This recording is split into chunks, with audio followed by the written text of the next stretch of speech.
Mungkin Finfinnee jiru resisti mande siraalutti tola beekta.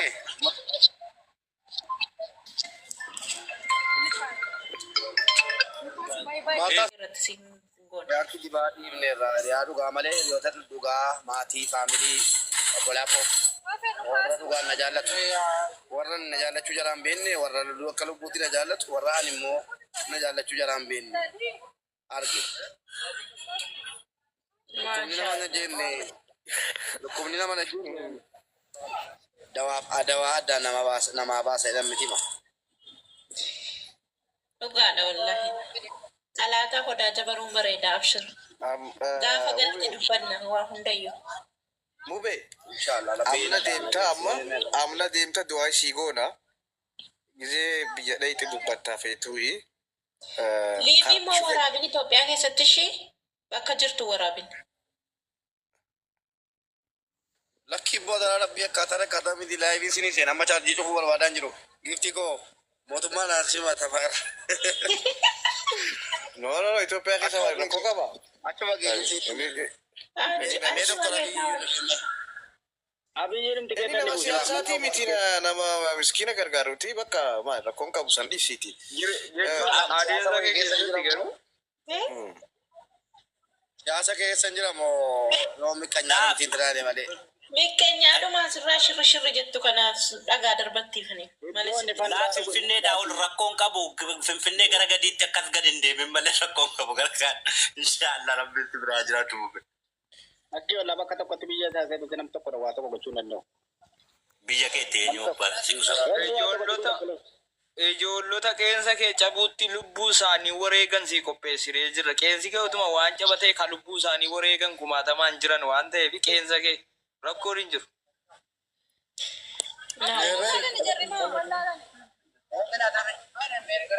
Akka galteena biyyiin akka inni masaara tokko harka kee keessa kaa'u. Amin yaa. Amin yaa.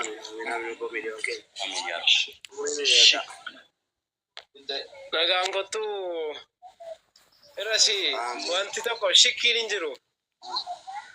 Shikkiin jedhin. Laayivii kee maal akka barbaadetti balatu maallu. Inshallah. Amma Adaanech Abeebee tokkoffaa irratti shugguxii tokko sii kennuu qabdi. Tokkoffaa irratti xiyyaarri Jimmaa fuudhee xiyyaarri Addis Ababaa fuudhee guutee gadi sii qopheeffatee eeguu qaba. Eessa keessare? Jimmaan keessa xiyyaarri Addis Ababaadhaaf booleedha fuudhee. Qophaa'ee eeguufii qaba. Mubaarakaati manchoodha moo magaaluma wantaadha? Manchoota hojii kaa'ee muniirummaa.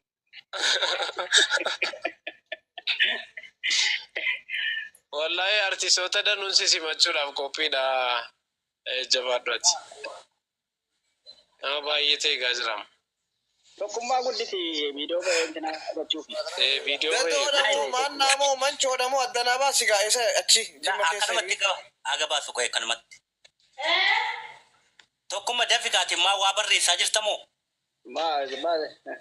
Ilaayyuu maatiin kan. Footoo screenshot godhi tafi. Footoo kaasaa si kaajoo lesinis kaasaa. Footoo kaasaa. Boonaa ol galchaa namni immoo dijara qabdan boonaa ol galchaa. Okay, naa galchaa dhaaboo okay rakkoon qabu. Galchiin boonaa galchi. Boona gasti ergadhu yoo jiraatte yookaan lakkoofsa takka barreessi boona. Ayyee sagaleen koo jira. Hin jira Ayyee daqiiqa. Rikardiin godhadhaa ofiisi waan eenyuti waan ta'e. Oduu simbirtuu kabajamtoota hordoftoota keenya waggoota dheeraa biyyoota Kaayiroo Ijipti keessa kanan jiraachaa ture guyyaa har'aa imala koo gara Itoophiyaa taasisaan jiraa jedha obbo Mubaarak Musammaa. Waggoota muraasan darban biyya Kaayiroo keessa taa'uun kanneen rakkattootaaf harka qalleeyyii ta'an akkasumas namoota rakkina garaagaraa keessummeessaa turaniif sagalee ta'an ture jedha. Rakkoo fayyaa yeroo gabaabaa keessa na mudateef imala koo kan Itoophiyaatti taasisaa jiru biyyoota akka Turkiitti yaalamuuf asirraan deemuun waan naan mijanneef Itoophiyaa deemee ka'ee dhukkuba koo yaalamuuf an obboleessi keessan imala koo gara Itoophiyaa taasiseeraa jedha. Yaa kabajamtoota hordoftoota jibbitoota keenyaa yaa kanneen quba nutti qabaa turtan yaa kanneen quba afur ofitti deebiftanii tokko nutti qabaa turtan ani imala koo rabbii koo waliin taasiseeraa jedha. Kanaaf fayyisu rabbumadha. hiriyaan koo yeroo dheeraa waggoota dheeraa naa waliin turanis na biran jiran hiriyoota dhugaa adda baasee bareeraa jira. Guyyaan irraa guyyaa haddaati. Guyyaanan hiriyoota koo dhugaas ta'e hiriyoota koo sobaa adda baasee hubadhee jira. Ani obboleessi keessan Mubaarak dhibee na mudateef jecha yaala barbaachisaa waan na barbaachisuuf imala koo Kaayiroo keessaa ka'uun gara yaala kootiitti deemuuf tokko jedhee eegaleeraa jedha. Adhi guyyaa yaala barbaachaaf biyya Kaayiroo keessaa ba'u murteesse sa'aatiin kun sa'aatii jalqabaatii jedha. Waggoota dheeraa uummata koof sagalee ta'an ture. Uummata koos gargaaraan ture jedha. Garuu yeddu lammaan kana rakkoowwan na mudatan torbanoota darban toora miidiyaa hawaasaarra deemaa turan uummata gargaaraa ture hirkatti deebi'ee ofii koo kufuun na gargaaraa jedhaan ture jedha. Kanaan namoonni kumaatamaan lakkaa'aman quba tokko natti qabuutti afur ofitti qabaa turan. Rakkoowwan koo bifa qoosaatti ilaalaa turan garuu kun cubbuu guddaadhaa jedha. An dhibee koo yaalamee fayyuufis rabbii koo kadhachaa imala koo fuulduraa itti fufeeraa jedha obbo Mubaarak Musammaa. Miidiyaan keenyas kana jala bu'ee kan hordofaa ture. Obbo Mubaarak Musammaa imala milkaa'inaaf kan badhaadhinaa isiniif haa ta'u. Fayyaa keessan gaarii argadhaa. Dhukkuba keessan yaalamaa fayyaa. Karaa isin deemtan hundinuu karaa sirrii isiniif haa ta'u jechuun geggeessaa taasisaa jira. Amma kan argaman sagantaa suuraa biyya Kaayiroo Boolee keessatti yoo ta'an sirna geggeessaa isaanii irratti hiriyootaa waliin sirna suuraa ka'iinsaaf yaadannoof suurota gaalaarii bilbilaa keessa kaa'aman ka'aa jiru. Obboloota isaanii hiriyoota isaanii gaafa rakkoo kanneen gaafa dhukkubaa biratti argamuun suuraawwan garaagaraa kaa'amaa jiraachuu karaa laayibii argamaa jira. As keessatti geggeessaa keessatti kanneen gastii keessatti argaman yaa obbo Mubaarak Musammaa bulchiinni magaalaa Finfinnee gabbeessi simachuu qaba. Hojiiwwan hojjetaa turte hojiiwwan akka biyyaatti ilaalamu haa jedhan. Itti dabaluunis ogeessa kaameeraa hanga yoonaatti suuraan kaane jechuun gama kaameeraarraa komiin ka'aa jira. Obbo Mubaarak abaasaan darasuu faqaatti gochuun dhukkuba kan koo yeroo dhuffadhee yaala koo barbaachisaa imala koo fuulduraa itti fufeeraa jedhan.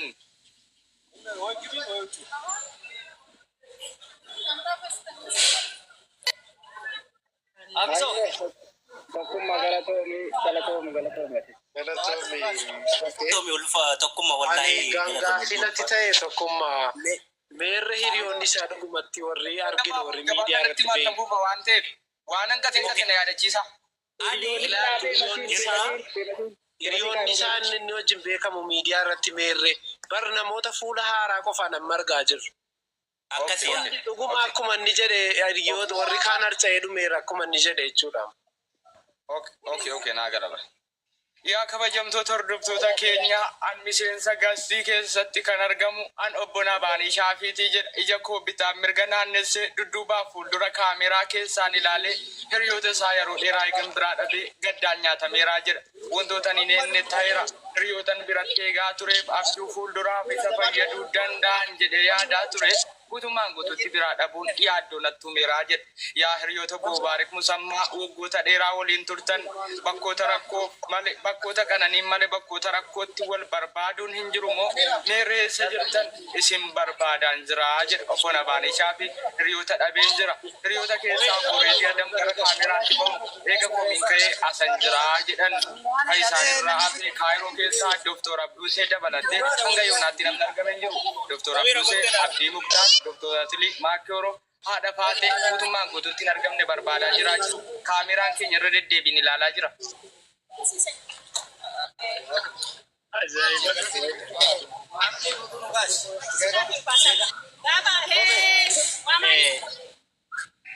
Dabalataan dhugaa rabbii dubbachuu fi Mubaarakii nama Oromoo birattillee bakka guddaa qabu. Nama Oromoo waggaa 13 illee dhaabbachaa ture. Geggeessaan mataa irratti iyyuu namoonni akka kana argamuun isaayyuu nama waa tokko argaa jiru akka kiyyatti jechuudha. Ani geggeessaa isaa irratti silaa dhugaa rabbii bakki kun silaa guutuu qaba jedhee yaadaa ture. Homtuu hin jiru. Wantoota na ajaa'ibu keessaa jiran obbo Qeerroon geggeessaa isaa keessatti Oromoonni Kaayiroo keessa jiran kanneen manatti hafan se'an turree jedhan obbo Mubaarak Musammaa Oromoota guddoof aarsaa gurguddaa bu'aa guddaa buusaniiru jedhan. Amboolee yookaan bakkee xiyyaaraa hordoftootaaf kanneen isaan deeggaraa isaanii irratti namoonniif lafti waliin ga'u jedhee yaadaa ture. Garuu waan yaade argaa jiru faallaadhaa jedhan. Kanan arge kan biraa, kanan yaade kan biraa jedhan. Abjuun koo yeroo dheeraa boobaareessu sammaa gaafa gaggeeffaman boolee yookaan bakkee xiyyaaraa Oromoota danda'ee baachuun danda'u waan ta'eef baay'ee yaadaa ture jedhan. Garuu wanta faallaa ta'e keessaa namoota muraasa qofa ija duratti arguun gadda guddaan natti dhaga'amaa jedhan. Akkam jirtu guys, du'aa godhaaf himame. Deebisoota Kaayiroo keessaa aadde Fatiyaa Mujaay yeroo jalqabaaf gara kaameraatti dhufuun obbo Mubaarak Musammaa waliin jirra jechuun sagalee si dhageessiste. Deebisoota keessaa yeroo barbaadamaa turte yeroo jalqabaaf gara kaameraatti as ba'uun asan jira jette. Yaa. Dhiirtiin dhumanii Kaayiroo keessa dhiirtiin jiru? Hin jiru. Dhiira geemii malee dhiira nama gaggeessuu hin qabdanii isin? No. Dhiira sadarkaa qofa qabdu. I'm so sorry. I'm so sorry. Dhiira hin qabne. Shamarran qofa dhiirri keessa toofee fi reedii qofa jira argitanii? Kabajamtoota hordoftoota keenya geggeessaan obbo Mubaarak Musammaa karaa laayivii tiiktookiin kan itti fufee yoo ta'u kanneen qaamaan biratti argaman magaalaa Kaayiroo jeeqaa jirraa jedhan. Kanneen keessaa hammi dhiirotaa baay'ee gadi bu'aadha. Kanneen kaameeraa irratti argamaa jiran irra caalaan isaanii dubartootaa jedhan. Geggeessaa obbo Mubaarak Musammaa abbaa Oromootaa ta'uun waggoota dheeraa biyya Kaayiroo keessa taa'ee tajaajilaa ture. Rakkoo akka tasaa yookaan dhibee akka tasaa mudate yaalamuuf imala isaa jalqabaa akka taasise nuti feemasoota Kaayiroo muraasni irratti argamneerraa jedhan. Waa'ee feemasoota hafanii garuu guutummaatti kaasuun barbaanne jechuun dubbatan. Haala amma deemaa jiruun obbo Mubaarak Musammaa geggeessuu irratti argamaa jirraa jedhan. Obbo Mubaarak Musammaa yeroo jalqabaaf imala isaanii ka jalqabaa tokko jedhanii eegalaniiru. Yaalii isaan barbaachisuuf Oromoorraa du'aayis dabalataan barbaadu jechuu waamicha taasisan. Obbo Reedii Adam akkam jirtu yaa kabajamtoota hordoftoota obbo Mubaarak Musammaa geggeessuuf magaalaa Kaayiroo keessatti argamna jedhu obbo Reedii Adam itti dabaluunis geggeessaa irratti sirna suuraa yaadannoof mattaawashaawwan kaa'amuu barbaachisaa ta'e obbo Mubaarak Musammaa waliin ka'aa jirraa jedhan. Obbo Mubaarak Musammaa eebbifnee geggeessaa jirra. Nuti hiriyoonni isaaf kanneen isa jaallattoota ta'an kanneen naa waliin lakkaa'aman namoonni muraasni cinaa kootti argamu. Obbo Mubaarak Musammaa geggeessaa jirraa jedhan. Obbo Mubaarak Musammaa itti tolee biyya keessaa ba'aa jiru osoo hin taane rakkoo akka tasaa mudate yaalamuuf imala isaanii jalqabaa taasisaniiru jedhan.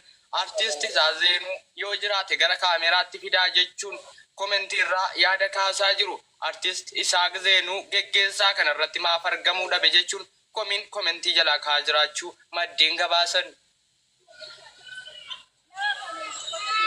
Tokkummaa inni kan naite kaa Zeenaa irra buustee inni kan naite kasaa meeqatti kasaa kudha tokkooti. Kasaa kudha tokkooti.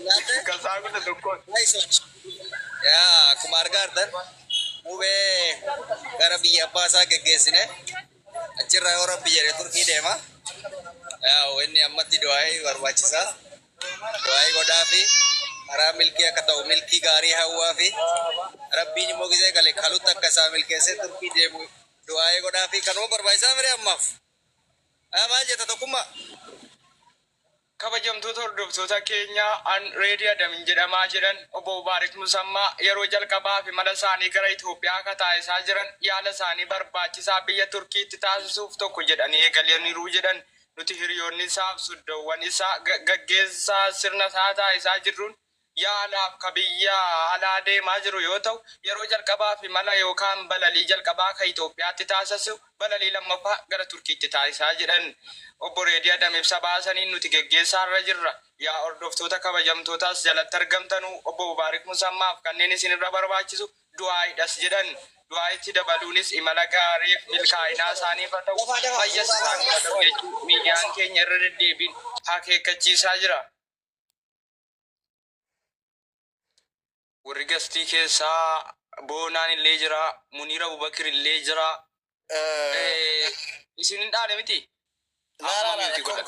Rakkoon qabu waniin hin jiru barbaade takkuma amna deemaa takkoffaa amna deemaa lammaffaa yaaliidhaaf deemaa du'aayi godhaaf namni 3,880 kuni du'aayi godhaa fi nagaan rabbi haa galchuu yaalii isaallee irratti akka rabbiin fayyaa isaa guutuu harkatu irratti du'aayi godhaa komiillee dhiisaa nama karaa deemu komiitti baay'isanii dhiifamaani biran turre halaal irraa hin dhagachaa ture dhiisaa maqaa namaatis hin kaasina du'auma godhaaf maaliif mucaan kuni nama tiruu tiruun dhukkuba isaanii beetanii isumaaf du'aayi godha opereeshina malee rabbiin akka fayyisu rabbiin akka irraa haa maratu jaalal akkanumatti akkuma rafetti irraa haa hammisu jaa komii maal dhiisa wallahi please okay dhiifama naa godha kanumaan jiru barbaada maqaa namaan kakkaasina maqaan barbaachisu isin dhaabsisa jeetiin hojii irraan ture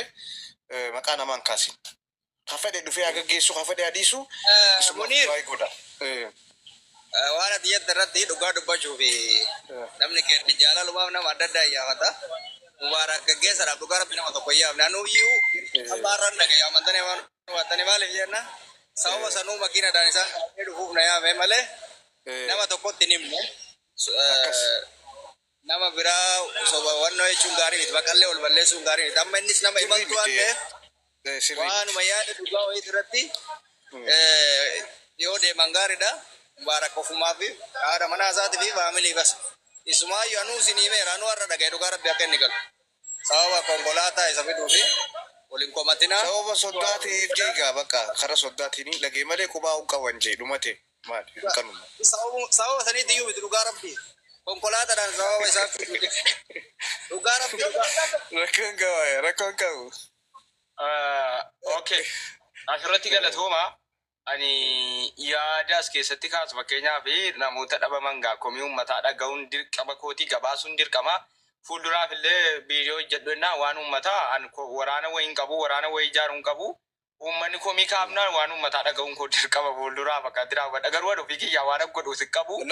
oduu mubaarik irraa qulqulleeffachuu qabda waamicha godhee fi yaamee arraan deema jiru iccitii nama muraasa qoba qaba san irraa qulqulleeffachuu qabda irra ture amma rakkoon qabu Ayyee waan sana hin dhimna gaa waan sana sumaan dhimna. Okay, boonaa carraanaa kennaa gaa boonaan carraadhaa jira. Assalamualaikum warahmatullahi wabarakatuh. Hawaasa keenya bakka nagaan ooltanii kan nagaan isin oolchi nagaan isin haa bulchu duraan dursa obboleessa keenya